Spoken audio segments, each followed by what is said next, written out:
O deputado Marcel Van Hatten, da tribuna da Câmara, mostrou informações falsas divulgadas pelo ministro de Lula, Flávio Dino, que vieram acompanhadas de ameaças a parlamentares. Van Hatten disse: é gravíssimo que um ministro da Justiça espalhe fake news desse jeito e depois queira ele ser o grande moderador sobre o que é verdade, sobre o que é mentira, dito não apenas pela imprensa, como também daquilo que é dito pelos parlamentares. O deputado apontou: o ministro da Justiça já extrapolou completamente de suas funções, nem deveria estar lá mais. O 8 de janeiro foi corresponsabilidade dele por omissão. E onde estão neste momento os ministros do STF? Onde está Alexandre de Moraes, que dava ao ex-presidente 24, 48 horas para se manifestar? Ele perguntou: onde está o Supremo Tribunal Federal, e em particular o ministro Alexandre de Moraes?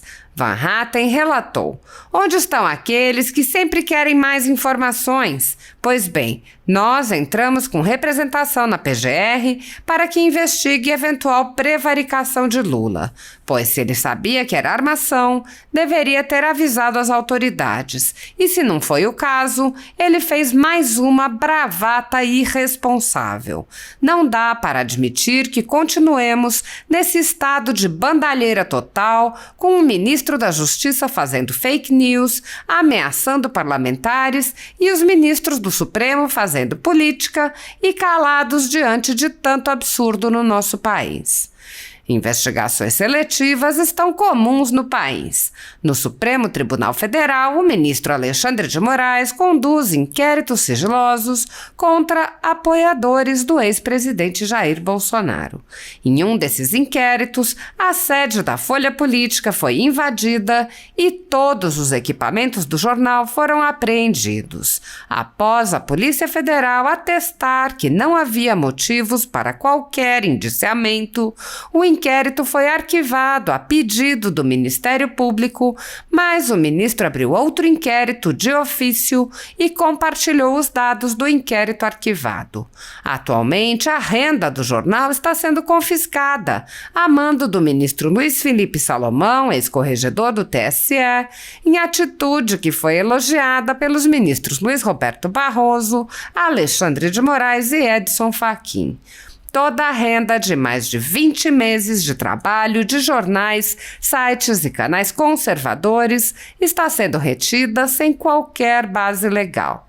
Se você apoia o nosso trabalho e pode ajudar a Folha Política a continuar funcionando, doe qualquer valor à empresa Raposo Fernandes através do QR Code que está visível na tela ou através do código Pix ajude@folhapolitica.org. Caso não utilize Pix, há a opção de transferência bancária para a conta da empresa Raposo Fernandes, disponível na descrição deste vídeo e no comentário fixado no topo. Há 10 anos, a Folha Política vem mostrando os fatos da política brasileira, enfrentando a espiral do silêncio imposta pelo cartel de mídia que pretende controlar o fluxo de informações no Brasil. Pix ajude@folhapolitica.org. Assista. Lá do Rio Grande do Sul, tem Vossa Excelência a palavra. Senhor presidente, essas afirmações de ligação do PT com o PCC não passam de canalice. Não há indício, prova, nada, só canalice mesmo. Lembro que não há imunidade parlamentar para proteger canalice. Essas palavras publicadas no Twitter são do ministro da Justiça, Flávio Dino. Em primeiro lugar, o ministro deveria ter maior atenção às notícias. Obviamente que isso é ironia, porque ele conhece, deputada Magda, o que aconteceu no passado recente no Brasil, para lembrar que quem disse que tinha relação com o PT foi um membro do PCC. O PT tinha diálogo com nós cabuloso, desprezo do PCC grampeado. Foi na Operação Cravada, 2019. Alexandro Pereira, que é conhecido como Elias, se queixava então do ministro da Justiça de 2019, o Sérgio Moro, pois havia removido líderes do PCC que estavam presos em Presidente Venceslau, no interior de São Paulo. Senhor presidente, é gravíssimo que um ministro da Justiça espalhe fake news desse jeito e depois queira ele ser o grande moderador sobre o que é verdade e sobre o que é mentira, dito não apenas pela imprensa, como nós vemos, essa é uma matéria da Veja, mas esteve em todos os meios de comunicação, como também por aquilo que é dito pelos parlamentares. Ou não é uma ameaça quando ele diz que não há imunidade parlamentar para proteger o que ele acha que é canalice? Senhor presidente, o ministro da Justiça já extrapolou completamente suas funções, nem deveria estar lá mais. O 8 de janeiro foi corresponsabilidade dele por omissão. E onde estão nesse momento os ministros do Supremo Tribunal Federal, deputado Ottoni, deputada Magda Mofato? Onde está Alexandre de Moraes, que dava ao ex-presidente 24, 48 horas para se manifestar? E quando Lula diz que uma operação da Polícia Federal, em conjunto com o Poder Judiciário, com o Ministério Público, para desbaratar criminosos que queriam matar Sérgio Moro, sua esposa, nossa colega deputada, seus filhos e outras autoridades, inclusive do Ministério Público. Onde está o Supremo Tribunal Federal, em particular o ministro Alexandre de Moraes? Para concluir, presidente, onde estão aqueles que sempre querem mais informações? Pois bem, nós entramos com uma representação na Procuradoria-Geral da República para que investigue eventual prevaricação de Lula, pois se ele sabia que era armação, ele deveria ter avisado as autoridades, e se não foi o caso, ele fez mais uma bravata irresponsável, senhor presidente. Não dá para admitir que nós continuemos nesse estado de bandalheira total, com o ministro da Justiça disseminando fake news, ameaçando parlamentares, e os ministros do Supremo Tribunal Federal fazendo política e calados diante de tanto absurdo no nosso país. Muito obrigado, senhor presidente. Sobre as decisões do ministro Alexandre de Moraes, ou melhor, a decisão da semana passada, que agora foi tornada pública, baseada unicamente em uma matéria jornalística, e também o pedido, a representação policial feita pelo delegado Fábio Alvarez Chor, porque ela é risível. Aqueles que estão nos acompanhando, ouçam isso. O que fundamentou parte da decisão aqui na página 3 da representação policial, diz o delegado Fábio Alvarez Chor: neste tópico, observa-se que há a concentração das pessoas envolvidas, ele está tratando dos grupos de WhatsApp, as mensagens privadas, no sentido de dissimular a atividade irregular de patrocínio da campanha como atos patrióticos, e bota entre aspas, compras de bandeiras para o ato de 7 de setembro.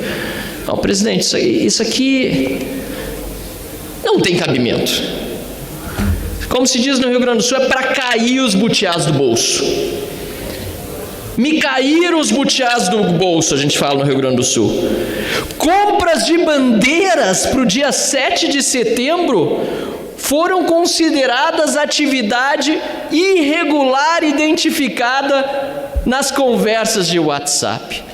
Eu me pergunto, senhor presidente, o que sobra para as manifestações violentas que são organizadas pela esquerda, pelo MST, que aliás não ameaçou invadir o STF. O MST já invadiu o prédio do STF, já invadiram o prédio do Congresso Nacional, e não houve nem perto, nem 1% do que estão fazendo contra quem falou em comprar bandeiras, suponho, do Brasil, para o dia 7 de setembro num grupo de WhatsApp. Olha, presidente, é algo que não dá nem para acreditar. Depois diz aqui o delegado, como é sabido, mensagens de apoio a atos violentos, ou seja, ele considera que supõe que seriam violentos ou violentas as manifestações, repito, que são então as do MST. Porque as manifestações de que eu participei pelo impeachment da Dilma, as manifestações que temos visto de quem vai com a bandeira do Brasil para a rua, salvo raríssimas exceções, às vezes inclusive de infiltrados, não tem nada a ver com as manifestações autoritárias da esquerda do MST. Diz aqui, apesar de serem propalados por meio de aplicativos de mensagens, não podem ser desprezados pelo Estado. Olha só, como é sabido, mensagens de apoio a atos violentos, está supondo que serão violentos, ruptura do Estado democrático de direito, nem vou falar da minha contrariedade à utilização dessa expressão, o Estado é de direito e se defende a democracia, mas tudo bem, não é um Estado democrático de direito. Ataques ou ameaças contra pessoas politicamente expostas têm um grande potencial de propagação entre os apoiadores mais radicais da ideologia dita conservadora. Se isso aqui não é perseguição política, o que mais é? Nunca vi uma decisão nesse sentido falando sobre os atos violentos do MST ou da esquerda, sobre o alto nível de propagação de violência entre aqueles que defendem a ditadura do proletariado a nu, ao vivo e a cores nos seus estatutos partidários. PT, PCdoB, PSOL, PSB, todos defendem o marxismo, todos defendem a ditadura do proletariado, todos são contra a democracia, todos defendem ditaduras mundo afora, todos quando chegam ao poder corrompem a democracia, como o PT fez com o Mensalão e depois com o Petrolão. Olha, senhor presidente, me caíram os butiás do bolso, como se diz no Rio Grande do Sul. Ou melhor ainda, no populacho, me caíram os butiás do bolso. Eu fico preocupado, presidente, porque nós precisamos justamente defender a democracia e as instituições. A Polícia Federal, que foi tão importante na Operação Lava Jato, que é tão importante para o nosso país. O Supremo Tribunal Federal, que é tão importante para o Brasil, como é tão importante qualquer corte constitucional mundo afora, porque defende a estabilidade do regime democrático por meio da defesa da Constituição, dos seus princípios e dos seus valores. Eu fico preocupado, senhor presidente, porque quando eu falo tudo isso,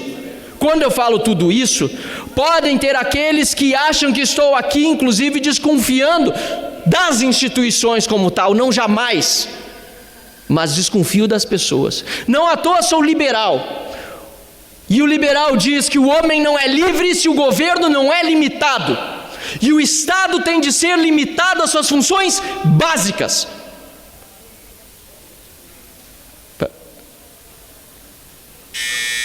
O Estado precisa garantir os direitos naturais e fundamentais, a vida, a propriedade e a liberdade. O Estado não pode extrapolar as suas funções a ponto de prejudicar a confiança do cidadão no Estado, a confiança do cidadão nas instituições. Não é isso de que se trata este meu discurso. Pelo contrário, eu defendo a estabilidade institucional, eu defendo o equilíbrio entre as instituições, eu defendo a harmonia entre os poderes, e é por isso que chamo a atenção àqueles que seja no Parlamento, na Polícia Federal, no Ministério Público, que não tratei aqui, mas poderia ter falado também, ou no Supremo Tribunal Federal, tem por meio de suas decisões, suas posturas, suas falas, que quer que seja, desafiado a estabilidade institucional e promovido perseguição política.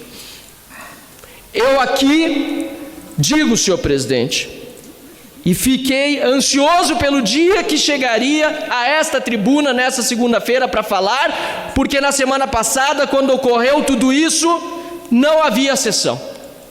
Digo aqui alto e bom som, senhor presidente, precisamos, como parlamentares, colocar a bola no centro do campo, como se diz no futebol, e estabelecer aquilo que é de fato a harmonia e a relação independente entre os poderes, e defender as nossas instituições, denunciando quem as ataca. onde quer que seja, ainda mais com argumentos risíveis, absurdos, patéticos, como esses trazidos nesta